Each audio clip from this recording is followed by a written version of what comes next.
በነገራችን ላይ ክርስቲያኖች እንደው ልብ ብላችሁ ስሙኝ አደራ። በምትጸልዩበት ጊዜ ላይ ታዛችሁ በሕግ ስላደረጋችሁት እግዚአብሔርም አድርጉት ብሎ ስላዘዛችሁና ስላረጋችሁት ነገር ማድረጋችሁን ለእግዚአብሔር አትንገሩት፣ ያውቀዋል። አብዛኞቻችን በሰራነው ጽድቅ እየተመካንና እየተመጻደቅን ለእግዚአብሔር ስለሆነብን መልካም ያልሆነ ነገር በሙሉ እሱን ራሱን እንወቅሰዋለን። እጾም የለ እንዴ? እሰግድ የለ እንዴ? እመጸውት የለ እንዴ? ናስባል መጣ የለ እንዴ? ለምን ይሄ ክፉ ነገር ሆነብኝ ብለን ስንጸልይ ኃጢአታችንን ከማመን ይልቅ የሰራነውን መልካም ሥራ ለእግዚአብሔር እንነግረዋለን። ይሄ እንደ አይነቱን ጸሎት እግዚአብሔር አይወድ። ልብ ብላችሁ ስሙ፣ በፍጹም አይወድ። ሰው ሲጸልይ በተቻለው አቅሙ ራሱን ዝቅ አድርጎ ማለትም አንገቱን ደፍቶ ለማለት አይደለም። ይሄም መታረም አለበት። አብዛኛው ሰው ሲጸልይ በተለይ ሴቶች እንኳን ብዙ አይታዩ፣ ወንዶች ግን ሲጸልዩ እንዲህ ብሎ ይጸልያሉ። ይሄ ነውር ነው። ክርስቶስ ሲጸልይ ያየነው እኛም እንድንጸልይም ጭምር የመጀመሪያው ትእዛዝ ሆኖ የተሰጠን አይናችንን ወደ ሰማይ ከፍ አድርገን በማየት ነው። እስኪ ቀና ብላችሁ ወደ ሰማይ እዩ። አይዟችሁ እዩ፣ ምንም አትሆኑ፣ ተአምርም አላረገባችሁም። ሂዱ ወለላ እዩ። ምን ይታያችኋል? ምን እዚህ ሰማይ ላይ ምናችሁ አለ? እግዚአብሔር ሳይሆን አባታችን ሆይ ብላችሁ ስትጠሩት በየት የምትኖር ነው የምትሉት። ስለዚህ አድራሻውን እያመላከታችሁ ነው ወደ ላይ ወደ ሰማይ የምታንጋጥጡት። ወደ ምድር ዝቅ ብለን እንድንጸልይ አልታዘዝንም። በመሬት ላይ እኮ እግዚአብሔር ሳይኖር ቀርቶ አይደለም። ወደ ላይ አንጋጠን ወደ ሰማይ ግን እንድንጸልይ የታዘዝነው ሰማይ ልዑል ነው፣ ከፍ ያለ ነው። እግዚአብሔርም እንዲሁ በክብሩ ምን ያደረገ ነው? ከፍ ያለ ነው። ስለዚህ ወዴት ነው የምናየው? ወደ ሰማይ ነው ከፍ ብለን የምናየው። ነገር ግን በታሪክ አበው በንጽህና በቅድስና የተመላለሱትን የእናት የአባቶቻችንን ታሪክ ግን ስናነብ ከሰሩት ኃጢአት፣ ከሰሩት በደል፣ ከሰሩት ክፋት እንኳን አባታቸው በሰማይ ኖሮ ቀና ብለው አይተውት ሊጸልዩ ይቅርና ከግርማው የተነሳ እኔ አልመጥነውም ብለው ዝቅ ብለው ሲጸልዩ እናገኛለን። እኛ ግን በነገራችን ላይ ዝቅ ብለን የምንጸልየው እንዲህ አይነቱ የንስሐ መንፈስ ኖሮን አይደለም። አብዛኞቻችን እንዲህ አደግድገን የምንጸልየው ከሰው አይተን ነው አይደለ? እየሰማችሁ ነው? ከሰው አይተን ነው።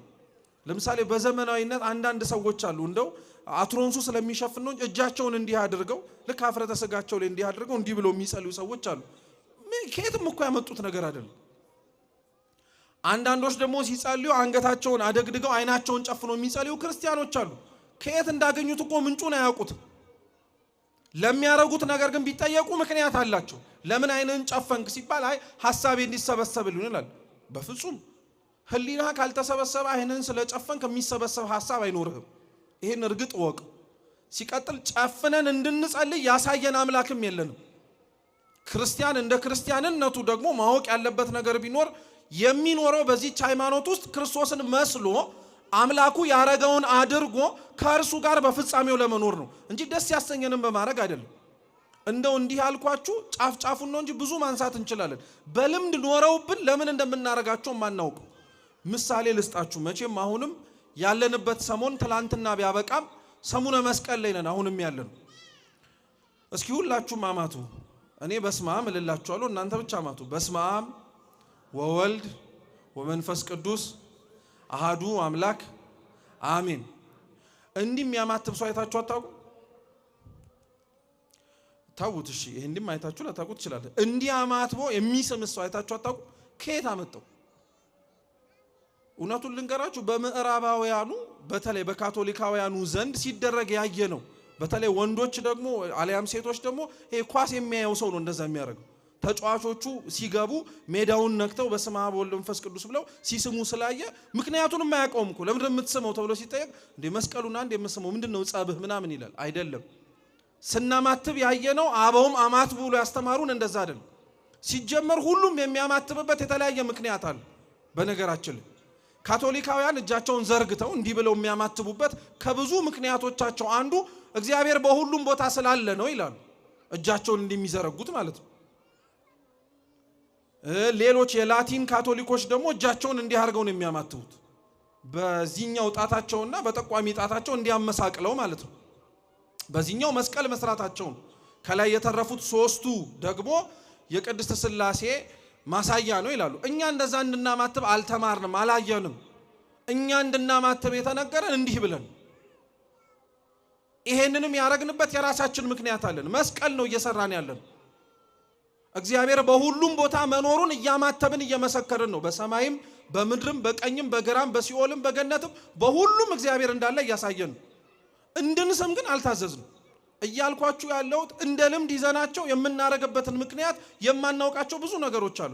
ይሄ መስተካከል አለበት። በነገራችን ላይ ወደ ትምህርታችን ግን ልመልሳችሁ ብቻ እና ያ ፈሪሳዊ ስለ እግዚአብሔር በእግዚአብሔር ፊት ጸሎት ሲጸልይ እንዲህ ብሎ ነበር የሚጸልየው። በቃ ስለ ጽድቁ ያወራል፣ ስለምኑ ያወራል። በመጨረሻም አጠገቡ ቆሞ ስላየው ቀራጭ ደግሞ ተመለከተና እንዲህ ቀራጭ ስላላረከኝ አመሰግንሃለሁ አለ። አንዳንድ ሰው መጸለያው ሳያንስ መጸለያችን ሳያንስ ራሳችንን ከሌላው ኃጢአተኛ ጋር የምናለካካ ሰዎች አሉ። ቢያንስ እግዚአብሔር ሆይ እንደገሌ ስላላደረከኝ አመሰግንሃለሁ ያልንበት እኮ ጊዜ እንዳለ ታውቃላችሁ።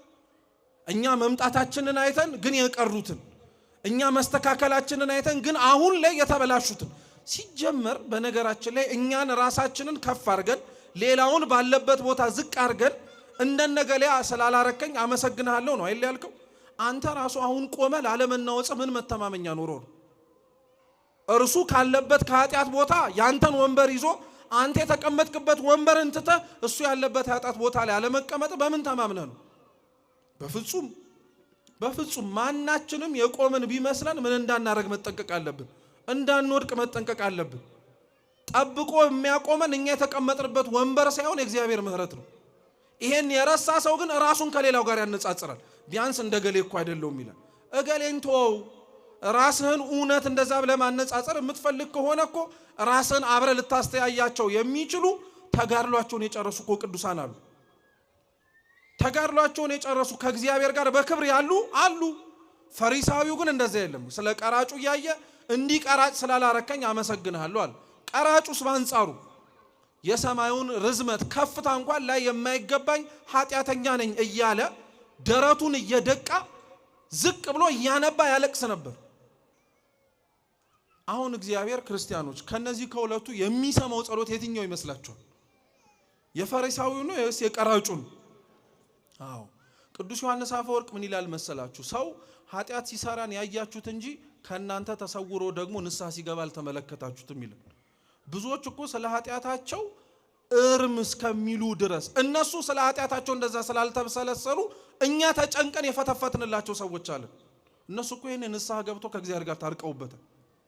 ሕይወታቸውን ኖረው ተስተካክለውበታል። እኛ ግን እንደዛው ተመስጠን እዛው ቁጭ ብለን እንዳለን ሰዎች አለን። ማቴዎስ ቀራጭ ነው ስላችሁ እንዲህ ነው። ሰው ቢያየው እንኳን እንደሱ አላደረከኝ ብሎ የሚያመሰግንበት፣ ህዝቡ የማይወደው የማያስጠጋው፣ እምነቱን አይሁዳዊ ቢሆንም ቤተ መቅደስ እንኳን ገብቶ ለመገልገል ሰው የሚጸየፈው ሰው ነው። ክርስቶስ ታዲያ በሚያስተምርበት ጊዜ ላይ በመግቢያ በኢየሩሳሌም መንገዶች ላይ ሲገባ ማቴዎስን አየው እና ክርስቶስ ማቴዎስን አይቶ ተከተለኝ አለው። እስኪ ተከተለኝ በሉ በሉ በሉ ድገሙት። አሁንም ድገሙት። አሁንም ድገሙት። እናንተ አትሉም እንዴ? እስኪ በሉ። አሁን እኔ በስመ አብ ብዬ ጀመረ ጉባኤውን ማለት ነው። እናንተ ተከተሉኝ ብያችሁ ወስብሐት ለእግዚአብሔር ብል ምንድን የምትሉት? ወዴት? አንደኛው ጥያቄ ነው አይደል? ለምን? ሁለተኛው ጥያቄ ነው። ለምን እንከተልሃለን? ወዴት ነው የምንከተልህ? ማነስ አንተ ተከተሉኝ ብላ እኛን እንድንከተል የምትጠራን ብላችሁ ትጠይቃላችሁ። የሚገርም እኮ ነው። ክርስቶስ ማቴዎስን አይቶ ተከተለኝ ሲለው እንዲህም አልጠየቀውም፣ እሺ ብሎ ነው ብድግ ያለው። እግዚአብሔር የሚገርማችሁ ለማቴዎስ ተከተለኝ ብሎ ኃጢአቱን ክፋቱን ትቶ እንዲነሳ እንዳረገው ሁሉ ከማቴዎስ በላይ አንተ ቃል እግዚአብሔር እያዘነበ አልደከመብህ? ለአንተ እኮ ተከተለኝ አልበቃ ብሎ ለእኔና ለእናንተ ተከተለኝ ማለቱ አልበቃ ብሎን በስመ አብ ብሎ አስጀምሮ ከብሉዩ ከሐዲሱ ከሊቃውንቱ ከመነኮሳቱ ተጠቅሶ ከዝማሬው ተዘምሮ ይሄ ሁሉ እኮ ልብህን ለማሸነፍ ነው እንጂ ልክ እንደሚበላ ቡፌ የእግዚአብሔር ቃል በየአይነቱ እንዳለ ለማሳየት አይደለም። እንድትሸነፍ ለእግዚአብሔር እንድትንበረከክ ነበር። ማቴዎስን ያሸነፈው አንድ ቃል ነው። እኔና እናንተን 365 ቀን የሚዘንበው የእግዚአብሔር ቃል መቼ ነው የሚያሸንፈን? መቼ ነው እምቢ ብለህ ለኃጢአት ለሱ እሺ ማለት የምትጀምረው? ማቴዎስ ተከተለኝ ሲባል ተከትሎት ሄደ። አብረውት ያሉት ክርስቶስን ይከተሉት የነበሩት ሌሎችም ሰዎች የራሳቸው ችግር ነበራቸው። ክርስቶስ ከእያንዳንዱ ከተለያየ ሰው ነው የሰበሰበው። እንደ ማቴዎስ ባለጸጋ ሆኖ ኃጢአተኛውን ሰብስቧል። እንደ ናትናኤል የተማረ ያለውን ሰብስቧል። ድሆች የሆኑትን ሰዎች ሰብስቧል። ያልተማረ ሰው ሰብስቧል። ምን አለፋችሁ ክርስቶስ 12ቱን ደቀ መዛሙርት ጠርቶ በተለያየ መንገድ መጥራቱን ስታዩ ሰው እንደማይመርጥ ታያላችሁ። ብቻ ሰው ሁን እንጂ ይጠራል። አይገርምም? ግን እውነት እስኪ ያስቡበት። ሰው እኮ ሰውን ሲጠራ ብዙ ቅድመ መስፈርት አለው። የት እንደተወለደ፣ ማን ጋር እንዳደገ፣ ምን ጋር እንደሆነ ይሄንን ሁሉ መርምሮ ነው። እግዚአብሔር ግን ና ሲል ይሄንን ሁሉ እያወቀም ሰው ጋር ላያስጠጋህ የሚችል ችግር እንኳን እንዳለብህ እየተረዳም ሊጠራህ ይችላል። ሁሉም ተሰብስበው መጡ፣ ተጠራሩ። ማቴዎስ ከሌሎቹ በጣም የሚገርመው ምንድነው?